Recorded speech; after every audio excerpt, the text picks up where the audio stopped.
Hello दोस्तों, नमस्कार। I am back with my another tutorial, जो कि उसका एक्सटेंशन है कि हमें डिजाइन के अंदर नया डॉक्यूमेंट कैसे क्रिएट करना है।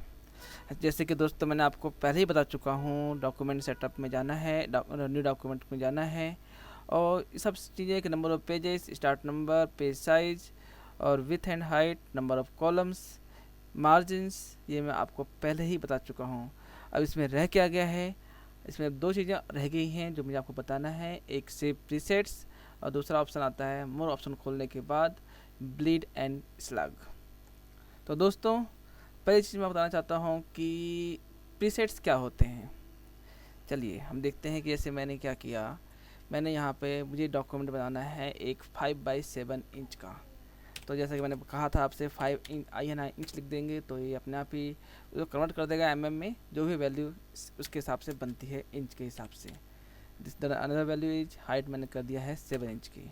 ये मेरा डॉक्यूमेंट मैंने बना रहा हूँ 5 और 7 इंच का। तो आप यहाँ देख पा रहे हैं कि पेज साइज इसने यहाँ पे अपने आप कस्टम कर दिया है और डॉक्यूमेंट प्रीसेट भी आप यहाँ देख पा रहे हैं स्क्रीन पे कि कस्टम हो चुका है। अब ये कस्टम वैल्यू जो है, मान लीजिए कि हमारे हमारे पास जॉब आई है जिसमें हमें 25 डॉक्यूमेंट क्रिएट करने हैं सेम साइज के। अब हर बार हम क्या करते हैं कि हमने यहाँ मार्जिन भी सेट कर लिया, जो डिपेंड करता है 5 से 7 की वैल्यू पे हम कितना मार्जिन रखेंगे।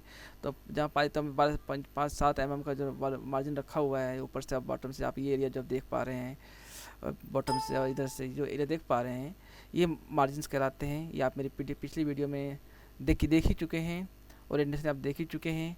तो ये सारी सेटिंग्स हैं।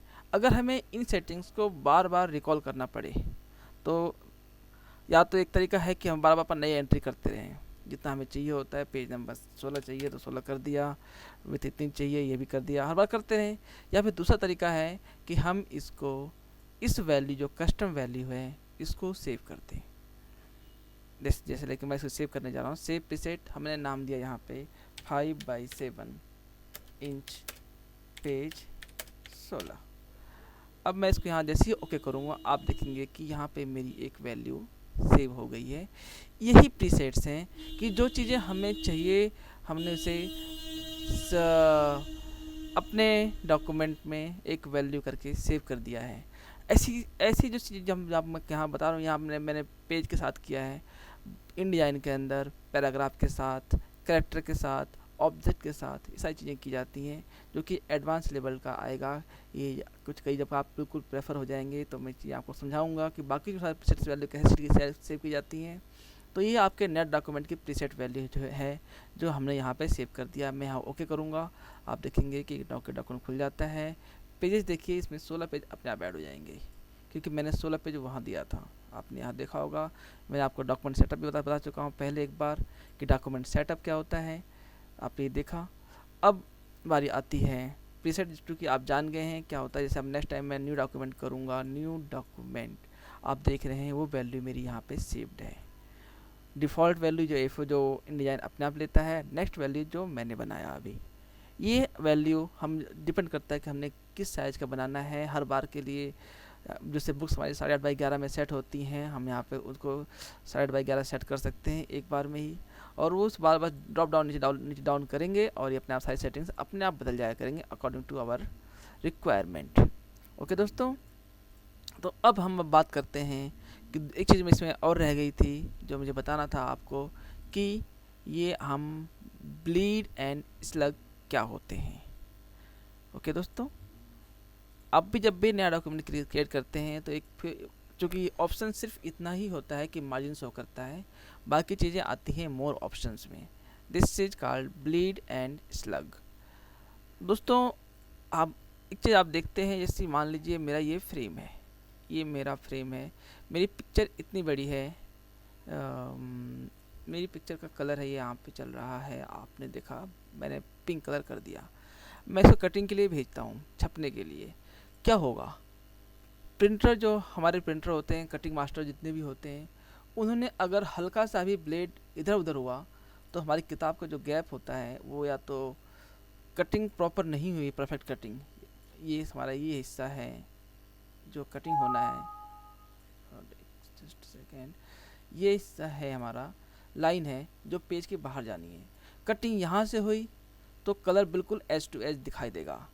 इन केस अगर कटिंग हमारी 2 mm भी शिफ्ट कर गई तो होता क्या है कि आपको आपकी जो बुक छपकी आएगी वो ऐसे दिखाई देगी, यानी उसके अंदर आपको वाइट पोर्शन दिखाई देगा।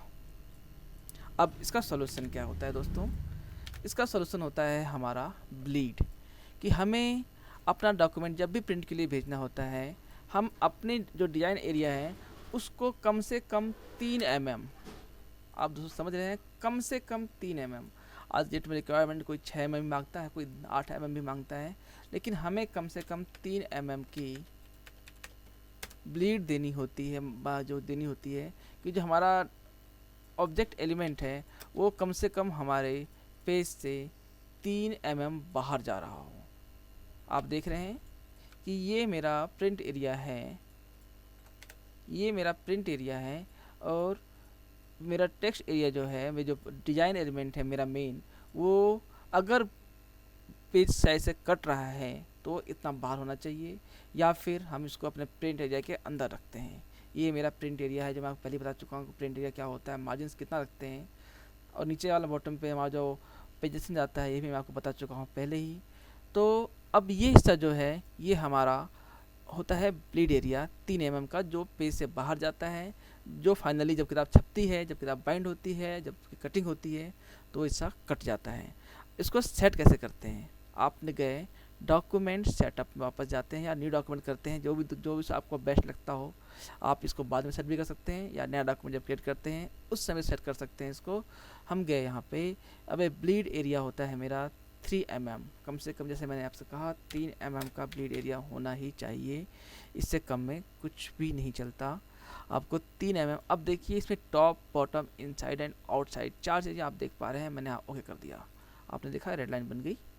इसका मतलब है कि हमें जो हमारा जो ऑब्जेक्ट है, जो हमारा पिक्चर है, या हमारा जो कुछ भी है, कलर बाउंड्री जो भी एरिया है, अगर कट रहा है तो हमें इसे यहाँ स्विच करना है।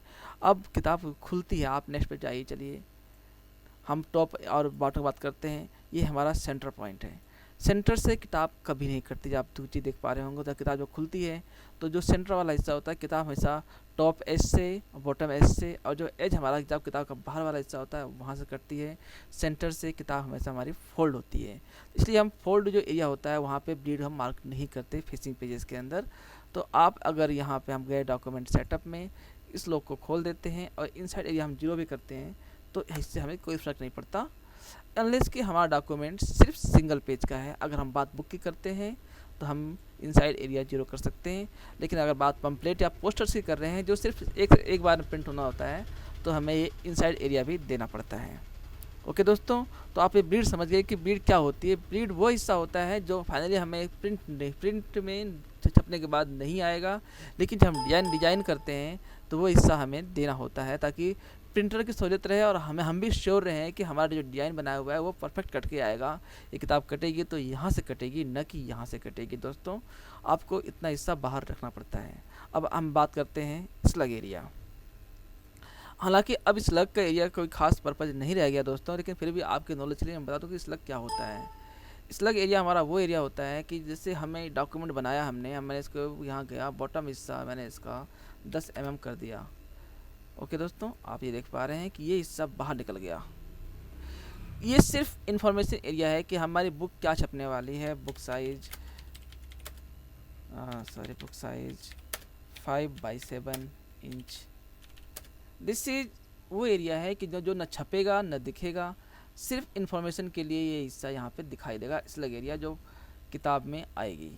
ये एक बार हम दे देते हैं, और ये हर पेज का वो हिस्सा सिर्फ करके हमें यहाँ रखना है, ताकि हमारे जो प्रिंट होगा, जो दिखेगा, जो फाइनल कटना तो यहाँ से है दोस्तों, लेकिन ये सिर्फ इन्फॉर्मेशन देने के लिए होता है कि हमारी बुक क्या है, बुक का नाम क्या है, टेम्पलेट क्या है। बस यहाँ just to have an information, और कुछ नहीं है ये दोस्तों। इसलिए आप स्लग एरिया को यूज नहीं भी करेंगे तो भी कोई फर्क नहीं पड़ता, ये डिपेंड करता है कि आपने इसका कैसे यूज करना है। स्लग एरिया से बेटर होता है जब हम PDF बनाते हैं या प्रिंट के लिए फाइल भेजते हैं दोस्तों, तो हम इस ऑप्शन में भी, आप ऑप्शन बाद में बताऊंगा कि ऑप्शन क्या होता है। जब इसको हम एक्सपोर्ट करते हैं फाइल को अपनी एडोब PDF प्रेजेंट में, हाई क्वालिटी प्रिंट में, तो ये ऑप्शन हम यहाँ भी दे देते हैं आउटपुट में हमारी फाइल इन्फॉर्मेशन। ये ऑटोमेटिक डिफ़ॉल्ट हो जाती है। अगर हम यहाँ यूज़ नहीं कर रहे हैं तो ये इसको यूज़ करते हैं, लेकिन अभी इसका प्रयोग में नहीं है दोस्तों। तो अब ये जो आपका डॉक्यूमेंट क्रिएट कैसे करते हैं, न्यू डॉक्यूमेंट की सारी सेटिंग्स मेरे ख्याल से मैंने आपको समझा दिया है। जिन दोस्तों को नहीं पता है उनसे रिक्वेस्ट है कि वो मेरी पिछली वीडियो भी ज़रूर देखें, जिसमें मैंने न्यू डॉक्यूमेंट की सारी सेटिंग्स आप लोगों को प्रॉपर बताया था कि कौन सी चीज़ से क्या होता है। दोस्तों इस वीडियो के साथ ही आज का मेरा ये जो ट्यूटोरियल है कि न्यू पेज सेटिंग में इंडिया के साइड में कितनी सेटिंग्स हैं, कहाँ क्या क्या होता है, वो सब कुछ कंप्लीट होता है। नेक्स्ट वीडियो में हम आपको बताऊंगा कि क्या बताना चाहिए आप लोगों को जो बेस्ट है, जो मैं काम करता हूँ। फाइल सेव एज और सेव का ऑप्शन जो जा रहा है, सेव अ कॉपी क्या होता है, ये मैं आपको नेक्स्ट वीडियो में बताऊँगा। ओके दोस्तों, इस वीडियो को आपने पसंद किया है तो उसको लाइक और शेयर ज़रूर करें, क्योंकि ये काम मैं कर इसी ले रहा हूँ कि लोग मुझे मेरी वीडियो को देखें और लाइक करें। और ओके, बाय बाय, धन्यवाद, शुक्रिया, थैंक यू फॉर वॉचिंग।